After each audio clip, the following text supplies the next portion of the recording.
नमस्कार, मी अविनाश जाधव, मनसे ठाणे पालघर जिल्हा अध्यक्ष। मी आज मीरा भाईंदर येथे आहे आणि सर्वच मराठी माणसांना माहिती आहे की मागच्या 8 दिवसापासून मीरा भाईंदरमध्ये ज्या काही गोष्टी चालू आहेत इथल्या भारतीय जनता पक्षाकडनं, त्यात मराठी माणसाला इथे दुय्यम स्थान देण्याचं काम चालू आहे आणि त्याच्या विरोधात उद्या मीरा भाईंदर येथे सकाळी 10 वाजता एका मोर्चाचं आयोजन केलेलं आहे।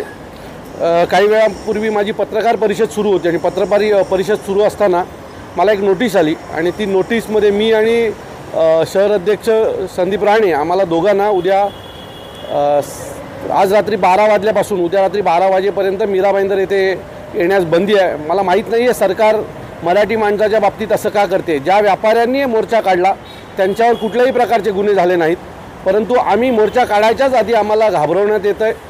मीरा भाईंदरमधल्या प्रत्येक मराठी माणसाला माझी विनंती आहे की मीरा भाईंदरमधला हा मराठीचा आहे हे दाखवण्याची वेळ आता आलेली आहे।